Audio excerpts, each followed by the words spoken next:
In 1994, a woman gave her son up for adoption. 2 years later, she recognized him on television.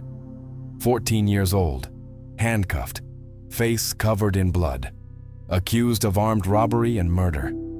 The reason? He wanted a cell phone. That same year, another record was broken. The world registered nearly 20,000 new technology patents per day. The future looked bright. The internet was expanding. Phones were getting smaller. People spoke of innovation, opportunity, prosperity. But that boy had no future. He wanted a phone. The world wanted progress.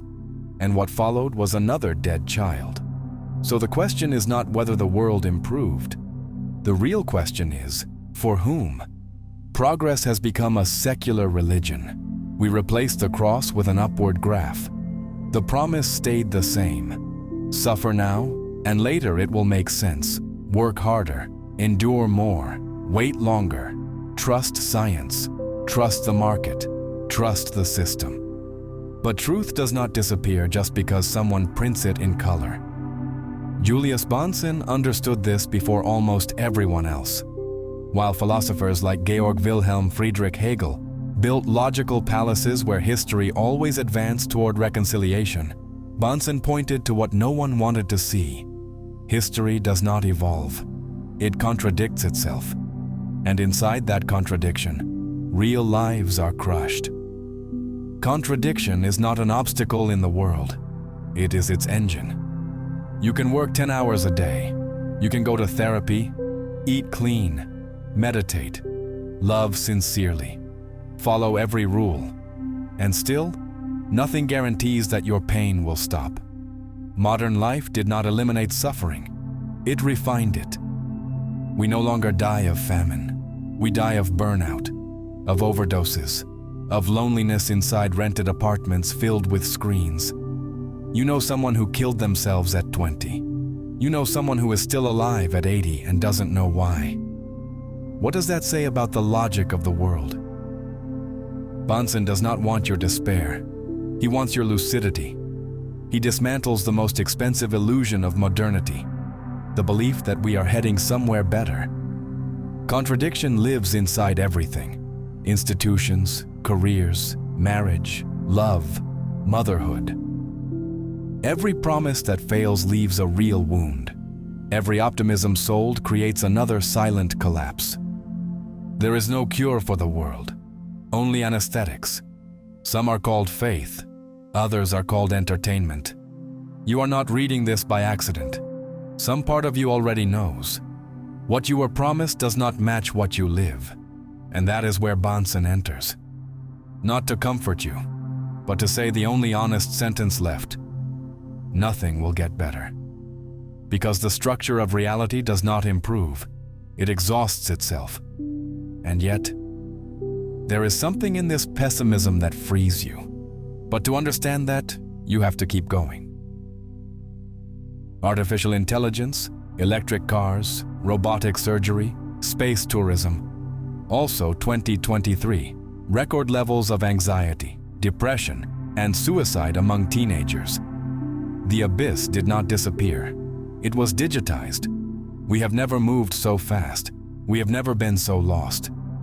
This is the paradox Bahnsen tears open. Optimistic philosophy speaks of progress, of history moving toward light. Bahnsen shows that reality moves through irreconcilable tensions, not comforting resolutions. The engine of the world is not harmony. It is friction. Every technological advance creates new forms of suffering. Antibiotics gave us superbugs. Social media gave us comparison, addiction, fragmented identity. Mass production gave us environmental collapse. Every step forward comes with 2 bullets in the back. This is not bad luck. It is structure. Bahnsen called it real dialectics.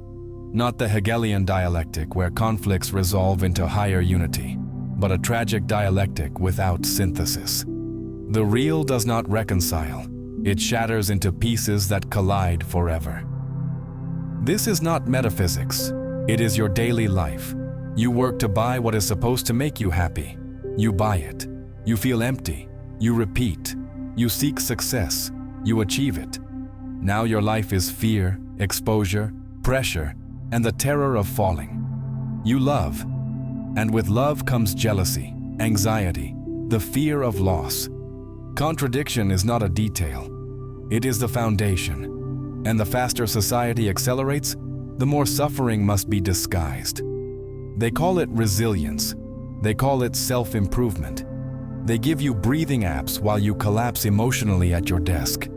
Is this progress? Belief in linear improvement requires ignoring most of human experience. Refugee camps, peripheral mass graves, invisible bodies sustaining late capitalism's clean storefronts. The world is not getting better. It is getting better at hiding where it hurts. Living longer means nothing if it only means suffering longer. Progress is a lie with a clean design. Bahnsen knew this. History is not a novel with a happy ending. It is a tragedy with costume changes. There is no reconciliation between desire and the world, only collision. Hope, when unfounded, is the most dangerous drug. When it breaks, nothing remains but bitterness. Lucidity begins when you accept contradiction as law. You want freedom. You panic at uncertainty. You want love. You hate dependence. You want peace. You must compete daily. The problem is not you. The problem is that you are built from irreconcilable opposites. Bahnsen had the courage to say it plainly. Contradiction is not in circumstances. It is in being itself. Contradiction is the eternal fire consuming the individual from within. He abandoned idealism because it lied. No synthesis arrives. No harmony emerges. Only friction. This is not theory. This is life. The professional who loves their work and lives sick. The mother who loves her child and hates motherhood. The activist who dreams of justice and despises humanity. The body that wants pleasure and then guilt. The mind that seeks peace and creates torment. You change jobs, cities, relationships, beliefs. The conflict follows you because it is not outside, it is structural. There is no unity in the self, only a multiplicity that wounds itself silently. Modernity amputated this truth. It sells external solutions to an internal war, then blames you for not being well. Balance is a fantasy sold by people who profit from imbalance. Neuroscience confirms what philosophy already knew. The brain is a battlefield. Impulse versus restraint. Desire versus control. Creation versus sabotage. The same structure that produces genius produces suicide. Contradiction is not a flaw. It is the rule. Illusions kill. Lucidity wounds. But it stops the bleeding caused by lies. In 2008, David Foster Wallace, celebrated and brilliant, hanged himself. People called it inexplicable sadness. It wasn't. He wrote it clearly. Everything we want, once obtained, reveals itself as insufficient. Desire is a machine that feeds on itself. You want, you get. You want again. You fall in love. You are loved back. Fear begins. You eat. Hunger returns. You heal. You suffer again. Arthur Schopenhauer already knew this. The will is a fire that feeds on what it consumes. Bahnsen went further. The will is not just blind, it is cruel. You want because you are trapped in wanting. Success only grants access to new miseries. The poor suffer from lack. The rich suffer from excess. The ignorant suffer in chaos.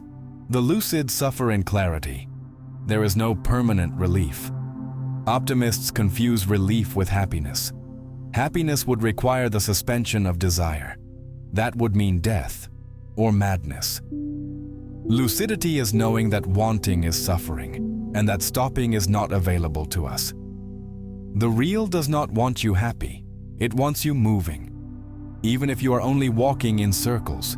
Charities exploit, pastors abuse, ethical politicians steal. The pattern is always the same. The louder the moral discourse, the deeper the rot it hides. For Bahnsen, morality is not virtue, it is performance. Moral impulse is not born of purity, but of fear of what we are. Ethics are curtains in a burning room. Civilization was not built on compassion. It was built on fear, necessity, domination. Every era had its morality. All contradicted each other. The greatest horrors were committed by those convinced they were right. Morality never stopped evil. It organized it. We fake ethics as we fake love, to survive the terror of what we are alone. Morality does not improve the world. It stabilizes power. And if you believe you are on the right side, you may simply be playing your role well. Every religion begins in pain and ends in deception. Every philosophy begins in doubt and ends in system. Every system ends in control. Bahnsen offered nothing redemptive, only truth without anesthesia. The task of thought is not to console the world, but to expose it. Nothing needs fixing, because everything was built from fracture. There is no collective victory. The will is not shared. Each suffers alone. So what remains? Lucidity, seeing without hope, living without kneeling, refusing the hysteria of optimism, not fighting reality, but not collaborating with lies. Tragic thought is the final shelter of those who no longer need to lie. This is not despair. It is the end of theater. Nothing will get better. People will not change. Pain will not disappear. But you can stop participating in the farce, and that may be the only freedom left. You stayed until the end. That already says something about you. Most people leave when things get uncomfortable. They scroll away the moment optimism is taken from them. You didn't. You chose to sit with the weight, with the silence, with ideas that don't flatter or soothe. And that matters more than you think. This channel exists for people like that. Not for distraction, not for easy answers, but for those who want clarity, even when it hurts. Every video here takes time, research, thought, and a certain emotional cost. Writing against illusion is never neutral. It demands attention, honesty, and a willingness to stand where most won't. When you watch, when you stay, when you reflect, you are already supporting that work. Genuinely. If all you ever do is watch, listen, and maybe share a video with someone who needs it, you are already helping more than you know. But if you feel that this content speaks for things you've never been able to put into words, if you feel a quiet sense of recognition instead of entertainment, if you want this space to keep existing, deepening, and refusing to lie, then becoming a channel member is a way to say, this matters. Keep going. Membership isn't about status. It's about belonging to a smaller circle that sustains this work from the inside. Members help keep the channel independent, unsponsored, and uncompromised. In return, you get closer access, exclusive content, and the knowledge that you're directly supporting something that doesn't insult your intelligence. And if a membership doesn't make sense for you right now, there's another quiet but powerful gesture. Super thanks. It's a simple way to leave a mark, a signal that this video gave you something real, even if that something was discomfort, clarity, or silence. That said, hear this clearly and honestly. You owe nothing. Your attention already has value. Your presence already counts. Everything beyond that is voluntary. A gift, not an obligation. But gifts create continuity. And continuity is how spaces like this survive in a world that prefers noise over thought. If you believe this channel should remain here, unpolished, uncompromising, and honest, then you know what to do. And if not, thank you anyway for staying. That alone already means more than most.